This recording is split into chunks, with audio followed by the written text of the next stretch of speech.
चलिए शुरू करते हैं सुपरफास्ट खबरों का सिलसिला। रिया चक्रवर्ती भायखला जेल पहुंच गई हैं। रिया को एनसीबी ने ड्रग्स मामले में गिरफ्तार किया है। रिया को 14 दिन की न्यायिक हिरासत पर भेजा गया है। भारतीय जनता पार्टी के राज्यसभा सांसद सुब्रमण्यम स्वामी ने अपनी पार्टी के आईटी सेल के खिलाफ मोर्चा खोल दिया। सुब्रमण्यम स्वामी ने ट्वीट कर लिखा कि अगर कल तक IT cell chief Amit Malviya को नहीं हटाया गया तो इसका मतलब ये होगा कि पार्टी मुझे बचाना नहीं चाहती। स्वामी ने ट्वीट कर पहले भी बीजेपी आईटी सेल पर तंज कसा था। स्वामी का आरोप है कि बीजेपी आईटी सेल और उसके मुखिया उन्हें बेवजह निशाना बनाते हैं। तमिलनाडु सरकार ने गरीबों को लाभ पहुंचाने वाली प्रधानमंत्री किसान योजना में बड़े घोटाले का खुलासा किया है।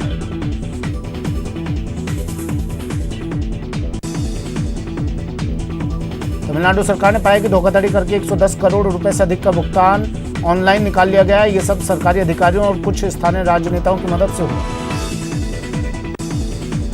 राज्यपाल कलराज मिश्र ने बड़ी घोषणा की है। राज्यपाल मुख्यमंत्री राहत कोष में 35 लाख रुपए देंगे, जिससे गरीब परिवारों को राहत मिलेगी।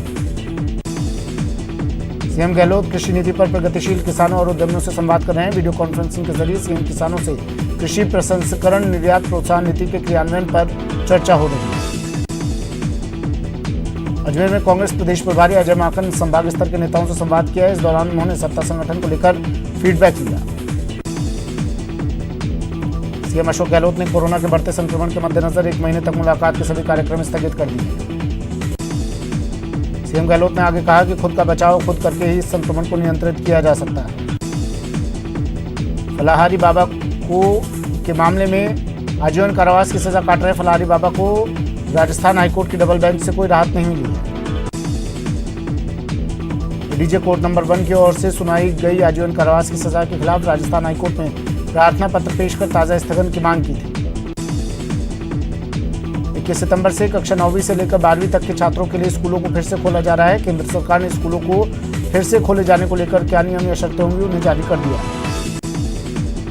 हालांकि ये स्वैच्छिक होगा, यानी छात्रों के ऊपर होगा कि वो स्कूल जाना चाहते हैं या नहीं। इस दौरान छात्रों के बीच कम से कम 6 फीट की दूरी रखनी होगी। सोलर प्लांट के लिए आवंटित जमीन मामले में अडानी ग्रुप को हाईकोर्ट से झटका लगा है। हाईकोर्ट जस्टिस संगीत राज लोढ़ा और जस्टिस रामेश्वर व्यास की खंडपीठ ने प्रोजेक्ट पर रोक लगाते हुए जमीन आवंटन मामले में यथास्थिति बनाए रखने के निर्देश दिए। राजस्थान सरकार ने साल 2018 में जैसलमेर के फतेहगढ़ तहसील के गांव निराना में अडानी ग्रुप को ये जमीन आवंटित की थी। यहाँ 6500 बीघा जमीन पर सोलर प्रोजेक्ट तैयार होना था। गहलोत सरकार ने इंदिरा रसोई योजना शुरू की, जिससे गरीबों और जरूरतमंद लोगों को 8 रुपए में भरपेट खाना मिलने लगा है। अब इस योजना में नए डेवलपमेंट भी जुड़ने लगे। कोटा में महाराव भीम सिंह चिकित्सालय में इंदिरा रसोई योजना चल रही है, जहां अब लोगों को चपाती का इंतजार नहीं करना होगा, क्योंकि योजना के संचालक ने इंदिरा रसोई में 1 घंटे के अंदर 1000 चपाती बनाने वाली मशीन लगाई। जोधपुर के फलौदी से मारपीट का वीडियो वायरल हो रहा है। जमीनी विवाद में 2 परिवारों में मारपीट हो गई। फलौदी पुलिस ने मामला दर्ज कर जांच शुरू कर दी। अलवर के किशनगढ़ बास के मांचा गांव में चुनावी रंजिश को लेकर 2 पक्षों के बीच खूनी संघर्ष हो गया। एक घायल को गंभीर अवस्था में जिला अस्पताल अलवर के लिए रेफर कर दिया गया है। फिलहाल पुलिस जांच में जुटी है।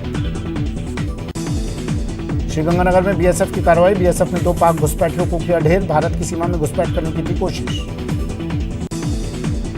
चूरू के नेशनल हाईवे 52 पर हथियारबंद बदमाशों की सूचना पर सादुलपुर पुलिस ने बदमाशों का पीछा किया, लेकिन खेतों में फरार हुए 3 बदमाशों को ग्रामीणों की मदद से पुलिस ने दबोच लिया। अलवर में एक गुनहगार ने कैमरे के सामने अपना जुर्म कबूल कर लिया। उसने कबूल किया कि उसी ने अपनी पत्नी के टुकड़े टुकड़े कर कई जगहों पर फेंका था। उसने माना कि मैंने ही अपनी पत्नी को मौत के घाट उतार दिया और दलील ये दे रहा है कि उसने मेरी जिंदगी नर्क बना दी। जोधपुर में एक बार फिर खाप पंचायत की प्रताड़ना सामने आई है। जोधपुर की एक युवती की दूसरी शादी करने पर खाप पंचायत ने उस परिवार को समाज से बहिष्कृत कर हुक्का पानी बंद कर दिया।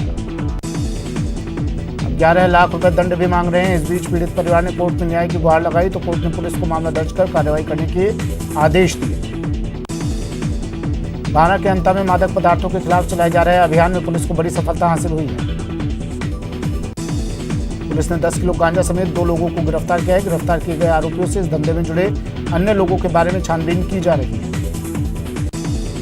कोटा रेलवे सुरक्षा बल ने कार्रवाई करते हुए रेल ई टिकट की दलाली करने वाले एक दलाल को पकड़ा है। आरोपी के पास से 146 रेल ई टिकटों का रिकॉर्ड मिला है और 4 आईडी उससे बरामद की है। ललित नाम का शख्स अवैध रूप से रेल ई टिकट की दलाली कर रहा था। जयपुर के चाकसू में शिष्य पर जानलेवा हमला करने वाले साधु को पकड़ लिया गया है। गांव के लोगों ने साधु को पकड़कर पुलिस के हवाले कर दिया। अजमेर के कृष्णगंज थाना क्षेत्र में पिछले दिनों राजेश नाम के शख्स पर जानलेवा हमला करने के 5 आरोपियों को पुलिस ने गिरफ्तार कर लिया। रतनगढ़ के एक गांव में एक मजदूर महिला के साथ 2 युवकों ने दुष्कर्म की वारदात को अंजाम दिया। अलवर में ऑयल चोर गैंग का खुलासा, टैंकरों से क्रूड ऑयल चोरी गैंग का खुलासा, 2 आरोपियों को पुलिस ने किया गिरफ्तार। भिवाड़ी के औद्योगिक इलाके में चल रही थी फैक्ट्री, आरोपियों के पास से 4 लाख से ज्यादा कैश भी बरामद। चूरू में महिला से दुष्कर्म, 2 लोगों पर रेप का आरोप, दुष्कर्म के बाद की लूटपाट, रतनगढ़ थाने में मामला दर्ज। श्रीगंगानगर के सूरतगढ़ में चोरों ने आतंक मचा रखा है। बीती रात बड़ोपल बस स्टैंड के पास एक वैरायटी स्टोर से चोरों ने निशाना बनाया। चोरों ने एक ज्वेलरी शॉप की दुकान पर भी ताले तोड़कर चोरी का प्रयास किया। भरतपुर के कामा में सड़क किनारे बने कुएं में बाइक बेकाबू होकर गिर गई। हादसे में 2 बाइक सवारों की मौके पर ही मौत हो गई। पुलिस ने दोनों शवों को बाहर निकाल लिया है। झालावाड़ के झालावाड़ इंदौर स्टेट हाईवे पर एक ट्रक बेकाबू होकर खेत में पलट गया। हादसे में एक महिला की मौत हो गई। पुलिस ने ट्रक ड्राइवर के खिलाफ केस दर्ज कर जांच शुरू कर दी है। पाली के कोतवाली थाना क्षेत्र के सर्किट हाउस रोड पर अज्ञात युवक का शव मिलने से सनसनी फैल गई। युवक के शव की सूचना पर कोतवाली थाना पुलिस मौके पर पहुंची और घटना की जानकारी दी तो प्रथम दृष्टया मामला हत्या का सामने आया। प्रतापगढ़ में कार और ट्रोले में भिड़ंत हो गई। भीषण हादसे में सीआई समेत 4 लोगों की मौत हो गई। मृतकों में 2 महिलाएं भी शामिल हैं। जानकारी के मुताबिक जयपुर से बांसवाड़ा लौटने के दौरान यह हादसा हुआ। जैसलमेर में आर्मी वाहन और बोलेरो की भीषण भिड़ंत हो गई। हादसे में 3 लोगों की मौत हो गई। करौली के मासलपुर के मठ कोलीपुरा गांव में पाटौर पोश मकान गिरने से बड़ा हादसा हो गया। हादसे में 5 वर्षीय बालक और 70 वर्षीय महिला सहित 2 लोगों की मौत हुई। झुंझुनू के चिड़ावा में कचरे को लेकर विवाद खड़ा हो गया। स्थानीय लोगों ने आरोप लगाया कि नगरपालिका अपनी भूमि में कचरा निस्तारण के बजाय उसे रिहायशी और मंदिर के पास कर रही है।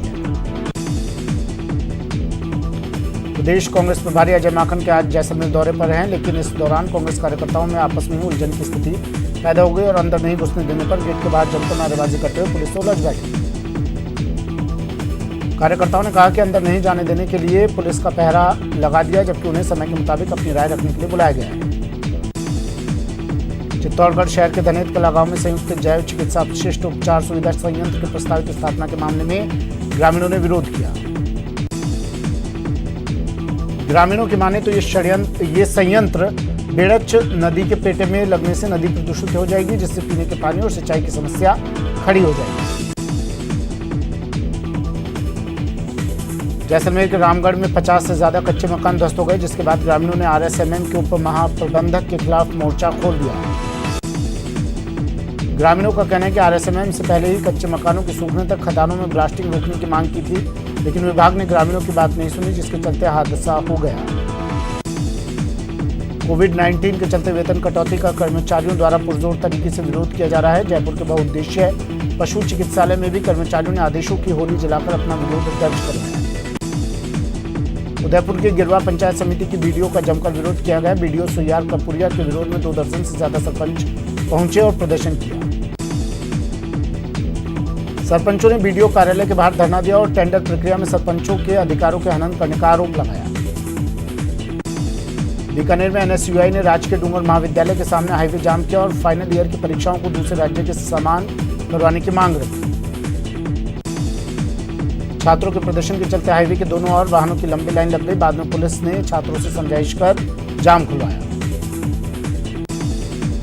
भरतपुर के मिनी सचिवालय पर धनगढ़ बघेल महासभा के पदाधिकारियों ने सीरियल निर्माता एकता कपूर द्वारा एक वेब सीरीज में राजमाता अहिल्याबाई होलकर को अपमानित करने को लेकर की गई टिप्पणी के विरोध में प्रदर्शन किया। भरतपुर में साइकिलों पर सवार होकर मध्य प्रदेश के गुना से उत्तर प्रदेश के गोवर्धन की परिक्रमा करने के लिए 17 सदस्यीय दल साइकिलों से निकला।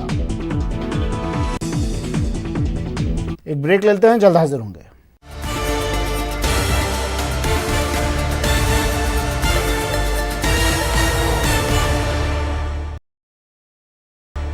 ब्रेक के बाद स्वागत है आपका। चलिए फिर से शुरू करते हैं सुपरफास्ट खबरों का सिलसिला। जयपुर में सीएस राजीव स्वरूप सोशल रेस्पॉन्सिबिलिटी बिल के बारे में बैठक ले रहे हैं। सचिवालय के कॉन्फ्रेंस हॉल में ये बैठक हो रही है।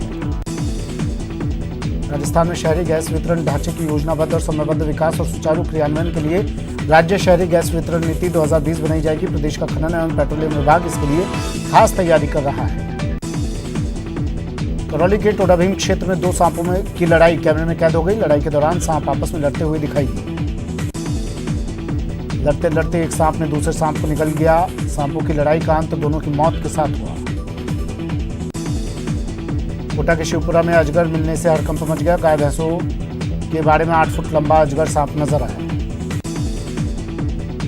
करीब 1 घंटे के रेस्क्यू ऑपरेशन के बाद अजगर पर काबू पाया गया। स्नेक कैचर ने अजगर को पकड़ सुरक्षित जंगल में छोड़ दिया। मुकुंदरा टाइगर रिजर्व के MT4 बाघिन को आज वन विभाग ट्रैंकुलाइज करेगा। NTCA से मिली परमिशन के बाद वन विभाग ने बाघिन को ट्रैंकुलाइज करने की पूरी तैयारियां रिजर्व वन क्षेत्र में कर ली। फील्ड डायरेक्टर उप वन संरक्षक 3 डॉक्टरों की टीम के साथ रिजर्व में डटे हुए हैं। बाघिन सोमवार को वन कर्मियों को ट्रैकिंग के दौरान लंगड़ाते हुए चलती नजर आई थी। उदयपुर स्मार्ट सिटी के तहत साइकिलिंग को प्रमोट किया जा रहा है। इसी कड़ी में राइड फॉर प्राइड रैली का आयोजन किया गया। संभागीय आयुक्त कोटा कैलाश चंद्र मीणा झालावाड़ दौरे पर रहे। इस दौरान संभागीय आयुक्त ने झालावाड़ मेडिकल कॉलेज अस्पताल का निरीक्षण किया। उदयपुर में राजस्थान स्काउट गाइड ने फिट इंडिया हिट इंडिया कार्यक्रम के तहत स्वास्थ्यवर्धक कार्यक्रमों के आयोजन को लेकर महत्वपूर्ण बैठक ली। बैठक के दौरान स्वास्थ्य संबंधी कार्यक्रमों को ज्यादा से ज्यादा करने पर जोर दिया गया। उदयपुर के सज्जनगढ़ वन्यजीव अभ्यारण्य में अब लेंटाना हटाने की मुहिम रंग लाने लगी है। IG विनीता ठाकुर द्वारा शुरू की गई इस मुहिम से अब अभ्यारण्य में हिरणों की स्वच्छंद घूमने की तस्वीरें सुकून दे रही हैं। उदयपुर में मंगलवार को ही बारिश का पानी अभी भी सड़क पर बने बड़े गड्ढे में भरा हुआ है। गड्ढों में पानी भरे होने की वजह से वाहन चालकों को काफी परेशानी हो रही है। उदयपुर के छोटा मदार तालाब से पानी की आवक अब कम हो गई है। छोटा मदार तालाब पर पहले ओवरफ्लो तेज गति से चल रहा है। ऐसे में धूर के पाल से मदार नहर में पानी की आवक भी ज्यादा है। छोटा मदार तालाब पर पानी ओवरफ्लो हो तो रहा है, लेकिन उसकी गति बेहद कम हो गई है। छोटा मदार तालाब पर भी लोग खूबसूरत नजारा देखने पहुंच रहे हैं। भरतपुर में जिला व्यापार संघ की बैठक जिलाध्यक्ष संजीव गुप्ता की अध्यक्षता में आयोजित हुई।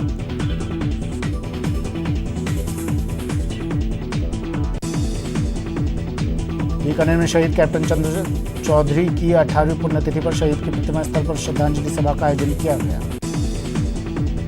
भारत में कोरोना महामारी का कहर तेजी से बढ़ रहा है। देश के 43.7 लाख लोग इस जानलेवा वायरस की चपेट में आ चुके हैं। देश में बीते 24 घंटे में कोरोना के 89,706 नए मामले सामने आ चुके हैं। प्रदेश में कोरोना का कहर जारी है। पॉजिटिव मरीजों की संख्या 94,800 हो गई है, जबकि अब तक 1,171 लोगों की मौत हो चुकी है। आज राजस्थान में 728 नए केस मिले हैं, जबकि 7 लोगों की मौत हो गई। प्रदेश में बढ़ते कोरोना संकट को लेकर चिकित्सा मंत्री रघु शर्मा ने चिंता व्यक्त की है। रघु शर्मा ने कहा कि अब कोरोना को लेकर सबसे ज्यादा सतर्क रहने की आवश्यकता है। रघु शर्मा के मुताबिक कम्युनिटी स्प्रेड हो चुका है। ऐसे में आम आदमी को विशेष सावधानी रखने की आवश्यकता है। चूरू के PDU मेडिकल कॉलेज के प्राचार्य समेत 5 और पूरे जिले में 71 कोरोना पॉजिटिव पाए गए। चूरू के रतनगढ़ में 2 वर्षीय बालिका समेत 4 लोग कोरोना पॉजिटिव मिले। स्वास्थ्य विभाग के रैंडम सैंपलिंग में सभी लोग कोरोना पॉजिटिव पाए गए हैं, जिसके बाद अब रतनगढ़ में कोरोना पॉजिटिव लोगों की संख्या 197 पहुंच गई।